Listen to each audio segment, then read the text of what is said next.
Revenant's second act is dropping tomorrow, and not only are we getting a new activity, new weapons, and seeing the Revenant storyline continue, but it's also going to serve as a mid-season patch, as we have some massive changes that are going to be coming to change up the meta inside of PvE and inside of PvP. Now, if you've been keeping up with all our TWAB videos, updates, and whatnot, you already know what's coming. But for everyone else, today is going to be our compiled list of the biggest changes that are launching tomorrow with Revenant Act 2. Starting with number 1, we have contests in Tomb of Elders. Essentially, guys, Prison of Elders is making its a long-awaited return to Destiny. This time around, though, it's more of a reimagining of the mode, not so much as a one-to-one creation as we originally thought it would be. Now, this new activity is going to be called Contests of Elders, and it's meant to be a longer, roguelike activity with the goal to be as variable as possible. As you'll see us go through various rooms throughout Prison of Elders, taking on things like Lucent Hive, the Revenant Scorn, Shadow Legion Ball, as well as the Dread and the Taken. Now, each enemy faction will have their own distinctly themed rooms and mechanics, and then finishes off the run with a boss room where we'll encounter some iconic names from OG Prison of Elders. Now, the layout of this activity seems very similar to how the coil functioned during Season of the Wish. You'll have 2 command rooms, a traversal section, then the boss room before looping back through again. There's even going to be a shorter version of the mode, which is actually called Tomb of Elders, and is looking to have similar difficulty to, say, something like Riven's Lair. Now, to help with the variability of our runs, each room will have unique modifiers. One of these we saw was called Brawn. This is where your health is massively increased, but it does not regenerate. Now, defeating challenging combatants will recover health for you and nearby allies. Now, another we saw was Chill Touch, where being hit by a melee attack slows you. Now, these modifiers even have the same pop-up animation in the center of your screen that we had back inside of Destiny 1, which is kind of a cool nod to the OG mode. Now, another aspect of this is going to be the challenges in each room, which will task you with completing specific objectives to increase your favor with the prison warden, which will then dictate the amount of rewards you'll earn. You'll be able to see your score on the top of your HUD, and it maxes out at Warden's favor times 3. Again, the higher your favor, the more rewards you'll earn, but also the more difficult the activity will become as more traps will be added in the arenas, as well as the things like mini bosses being increased and the challenge timers will be reduced by 30%. Now, another neat feature is if you keep up your Warden's favor buff, you can actually skip entire encounters, letting you get through the activity even quicker. On the other hand, failing these challenges will decrease your favor with the Warden, and it can even lead to Warden's punishment, which actually makes the activity a bit easier. The downside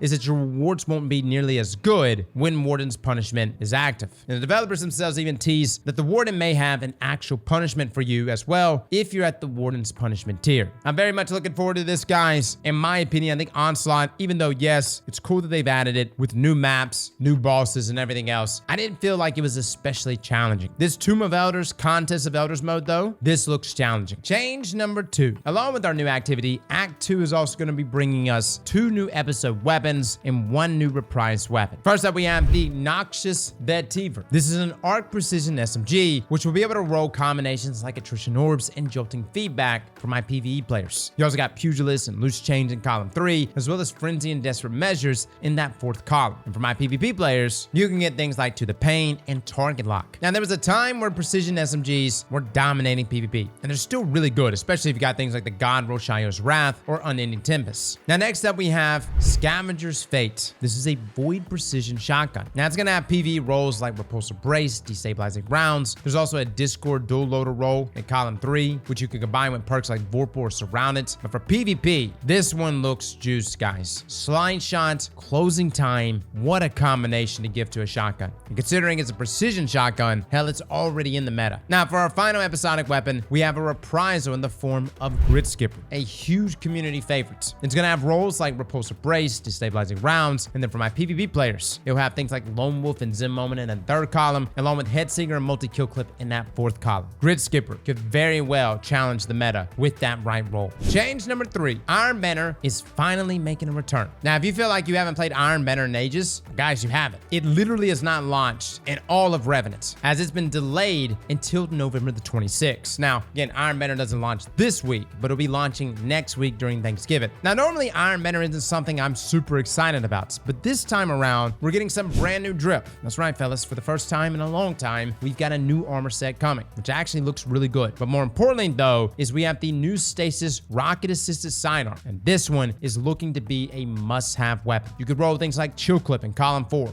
Yes, you heard that right. Chill clip on a rocket-assisted sidearm in a season where we have multiple stasis mods that synergize with stasis weapons. Now, there's other things like One for All, Frenzy, Desperate Measures. Column 3 has things like Loose Change and Line Action, Deconstruct, which is actually really nice, and personally what I'm going to be looking at, as I think the Deconstruct Chill Clip combo will be the meta. But I do suspect this is going to be one of the best PvE weapons in the game. Now, we also have Archon's Thunder. This is a machine gun. This time, it will be a stasis high-impact machine gun. It'll have roles like Rhyme Stealer and Headstone, 4 times the charm and Killing Tally, and if you don't like the rate of fire, you can do 4 times the charm and Onslaught. Personally, I'm not a big fan of high-impact machine guns, but we will be taking a look at this one and see if the right role can actually compete. Change number 4. Now, just like last episode, Act 2 and 3 of Revenant will bring us a new row of artifact mods. For Act 2 in Column 1, we're going to have authorized mods melee. This is where the armor energy costs of all armor mods affecting your melee are significantly discounted. Column 2, we have Emergency Flare. This states that emergency reinforcements consumes all but 1 armor charge. In Column 3, we have the Thick of It, which states that rapid final blows while surrounded grant you armor charge. This mod will also have a boost, which reads that while you are surrounded, your weapons have increased handling, and your swords gain increased charge rates. Next up in Column 4, we have Curative Orbs. The first time you break a target shield or break the shield of a guardian using their super, you create an orb of power. Now, this one also has a boost as well, where when picking up an orb, an element of pickup or a tangle grants you a small amount of health. Now, lastly, in Column 5, we have Arc Compounding. Arc sources deal increased damage to blind targets. Now, let me just say these mods definitely don't look nearly as potent as the mods we got in Echo's Act 2 and Act 3. Now, I'm not going to write them off completely. We'll see how this plays out. We'll test them out this week. Hopefully, they are much better than what they look like here on paper. Change number 5. With Act 2, our Season Pass will be opening up further, allowing us to finally unlock the Atlanthanium Catalyst at rank 145. Now, in game, it does not say what the catalyst is, but everywhere I've looked seems to suggest it's going to be the perk One for All. Now, this is incredibly good on a grenade launcher, considering it does explosive damage, AoE damage. Literally hitting 3 separate targets will grant you a 35% increase in damage for 10 seconds, which is such an easy thing to do with the GL, especially this GL. And I know a lot of people were wanting this to be things like Rhyme Stealer or maybe even Chill Clip, but don't get me wrong, that would be cool. But this primary ammo grenade launcher actually needs some more damage, in my opinion, and I'm hoping One for All will do the trick. Now, we also have a number of other rewards you can collect in the Season Pass as well. For anyone with a paid pass, you'll be getting 7 exotic Ingrams, 51 strange coins, 2 deep sight harmonizers, 2 ascendant alloys, plus your normal things like legendary weapons and armor, Revenant Ingrams, and a lot of other materials like Glimmer, upgrade modules, cores, prisms, ascendant shards, etc. Honestly, as broke as I am on Glimmer, just let me trade this in for more Glimmer, Bungie. Change number 6. Roaming supers are receiving a huge buff with the launch of Act 2. Now, in the past, Bungie has made a few attempts at trying to improve our roaming supers, but this is definitely the most substantial change yet to them. Starting with Act 2, Bungie is changing the damage-based recharge parameters for all roaming supers against PvE combatants only, and will be increasing the amount of super energy gained when damaging combatants by roughly 3 times the amount it is today. Now, what that ultimately means is that you're going to have your super way more often, and this is to push you to actually use your roaming super, as for the most part, I would say for a while now, many of us just use one and done supers. We don't really use roaming supers inside of PvE, and they gave some examples how many more roaming supers you would get over their base single-use super counterparts. For example, in an advanced Nightfall, you can get anywhere between 3 to 5 Nova Bombs, but with this change, you can now get 6 to 8 Nova Warps instead. Now, if you think across, this sounds good, but if the damage isn't there, if I pop my roaming super and I just tickle a champion, what's the point? And that's a fair assessment, which is why Bungie has actually increased our damage anywhere between 30 and 55% against champions, depending on the super. Now, the supers affected by this change are the following: Hunters, Arc Staff, Golden Gun. Now, this excludes Celestial Nighthawk, but everything else Golden Gun will get this buff. Spectral Blades, Silk Strike, Titans. This includes Fist of Havoc, Burning Maul, which also excludes Pyro Gauntlets. As similar to Celestial, it classifies it as a one-off. Hammer's Soul will also be affected, Sentinel Shield, Glacial Quake, and Blade Fury. For my Warlocks, Storm Trance, Daybreak, Nova Warp, and Winter's Wrath. Now, if you're like, Cross, what the hell? We're Song of Flame? Bungie did that purposely. These are your only supers that are being touched, but it's quite a lot of them. And in my opinion, guys, this is going to be a substantial shakeup to our PvE sandbox. It's actually going to change the way we play. You're going to be looking at exotics that you haven't looked at in a very long time. So I'm excited to see how this shakes out. Change number 7. Continuing on, we have some more PvE Sandbox Tuning to go over. Now, it's not as many changes as we would normally expect to receive in our mid-season patch, but still some good ones. First up, Point Contact Cannon Brace is receiving a buff. Amplifying Lightning Bolts now do 100% increased damage over base, up from 50% that they currently do. On top of that, the Lightning Strike defeats now also refund melee energy, which Thunderclap energy refund has been reduced by around 10% to compensate for the increased energy gains on average. Now, Radiant Flux is also receiving a buff. Its Synapse Junction super damage benefit is being increased to around 20% per stack, up from the current 14% per stack, which maxes out its benefits, which should be somewhere around 70% increase in damage, compared to the 50% it currently sits at. For my Warlocks, Ballador's Wrathweavers are getting a buff. Bungie's increased the shatter damage to 150%, and they fixed an issue where enemies were inconsistently getting the boosted shatter damage, which led to decreased overall damage. And they also noted that the increased shatter damage now shows as a yellow number to aid with the visibility of the perk, which is really nice. Now, over on Twitter, the Destiny 2 team account shared a change to Raju's harness that's planned for December. The team noted that some of Raju's new behaviors have been confusing to understand, so they're going to be moving up the floor on its super energy regeneration and lower the ceiling slightly. Now, they've also retuned super energy granted by defeating arc debuff combatants, and these are some pretty big changes, guys. They increased the super energy granted across the board for minors, majors, and players. Now, mini bosses and bosses, they toned it down just slightly from 4.5 to 4%, and they also stated that they decreased the amount of super energy granted for defeating arc debuff combatants while Gathering Storm is being cast. The maximum total energy granted this way remains the same at 50%, but it was noted that the lightning summon by Raju's harness on allies and enemies near the user will always apply status effects before dealing damage. The main takeaway for this, guys, is I hope Raju's harness is going to be more consistent. We just did a build with it, and it's actually a lot of fun to use. It just has inconsistency at the moment, and hopefully December will address that. Now, a few more weapons that are going to be receiving some tunings. Micro missile frames like Mountaintop and even Atlantheum. Bungie increased the velocity players can generate with the rocket jumping blast. This is essentially walking back a previous nerf that they did to Mountaintop. Lastly, we got Telesto, which is receiving a buff with its detonation damage being increased by 20% in PvE. Now, moving on to change number 8.